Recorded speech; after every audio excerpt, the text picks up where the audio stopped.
আজকের এই অসাধারণ নজিরবিহীন একটি অনুষ্ঠানের জন্যে আমি প্রথমে আন্তরিকভাবে কৃতজ্ঞতা এবং ধন্যবাদ জানাতে চাই আমাদের রাষ্ট্রের নতুন নায়ক, যিনি আমাদের নতুন করে পথ চলার অনুপ্রেরণা দিচ্ছেন, আমাদের প্রধানমন্ত্রী মাননীয় জনাব তারেক রহমান সাহেবকে। আমি আজকে এখানে বক্তব্য রাখতে হবে এই জন্য প্রস্তুত ছিলাম না, কিন্তু অভূতপূর্ব এই অনুষ্ঠানে আমি সত্যি অভিভূত। আজকে প্রথমবারের মতো আমি দেখলাম যে আমরা যেগুলো চিন্তা করতাম, যেগুলো ভাবতাম, সেটা এখন বাস্তবায়িত হতে চলেছে। বিশেষ করে নির্বাচনের পূর্বে আমরা আমাদের নিজস্ব এলাকায় গিয়ে যে সমস্ত প্রতিশ্রুতিগুলো দিয়েছি, সেই প্রতিশ্রুতিগুলো এক মাসের মধ্যেই যে বাস্তবায়িত হতে পারে, এটা আমাদের অনেকের মনের মধ্যে বোধহয় সংশয় ছিল। আমি আবারও তাকে আন্তরিক ধন্যবাদ জানাতে চাই।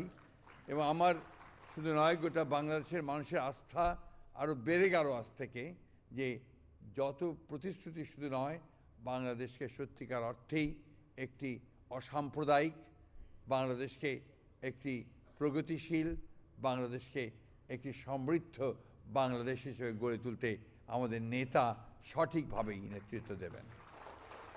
দেশনেত্রী বেগম খালেদা জিয়া প্রায়ই একটা কথা বলতেন, যখনই আমরা বিভিন্ন ধর্মের নেতৃবর্গের সঙ্গে মিলিত হতাম গুলশান কার্যালয়ে, তিনি সবসময় একটা কথা বলতেন যে আপনারা কেউ নিজেদেরকে সংখ্যালঘু ভাববেন না।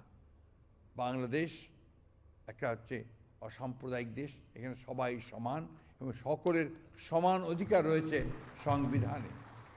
সেই সংবিধানকে সামনে রেখে আমাদের সামনের দিকে এগিয়ে যেতে হবে এবং যে পরিবর্তনগুলো আসবে, সেই পরিবর্তনগুলোকে যেন আমরা বাস্তবায়িত করতে পারি, সেই দিকে লক্ষ্য রাখতে হবে। আর একটা কথা আমাদের সবসময় মনে রাখতে হবে, 1971 সালে স্বাধীনতা যুদ্ধ আমরা করেছিলাম। হিন্দু, মুসলমান, বৌদ্ধ, খ্রিস্টান সবাই একসাথে একযোগে আমরা যেন আমাদের স্বাধীনতা ঘোষক শহীদ প্রেসিডেন্ট জিয়া রহমানের সেই স্বপ্নকে আমরা যেন বাস্তবায়িত করতে পারি।